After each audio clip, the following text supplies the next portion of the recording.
There's a saying in our business, the only certain thing in subsurface modeling is the uncertainty.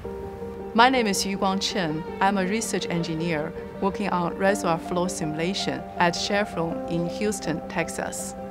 A reservoir is subsurface formations like rocks, the pore space in the rocks, and oil and gas, hydrocarbon, and water fill in the pore space. We actually provide technology support for the business unit who actually work closely with the wells.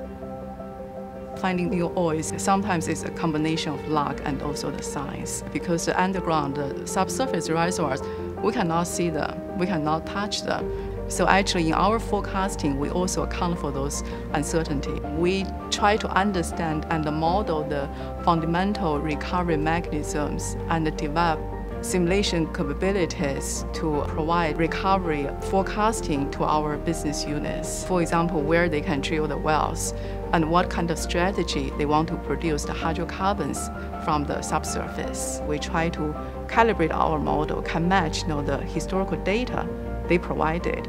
And then based on that model, we can do some forecasting and help them to further develop their recovery strategy.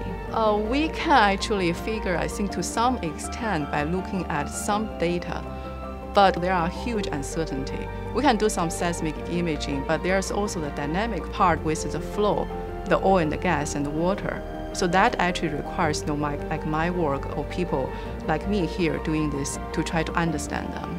We do love data, yeah, because that is the only thing we have, which help us to understand, the reservoir. It's not like, okay, we get the data, build a model, do the simulation, we are done.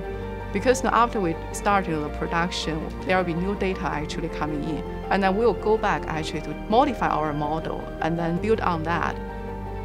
Chevron provides a very vibrant research environment. The most important lesson I learned here at Chevron, I would say, is being more open-minded and being a good listener. You'll be surprised at how much you could learn from people with a different background.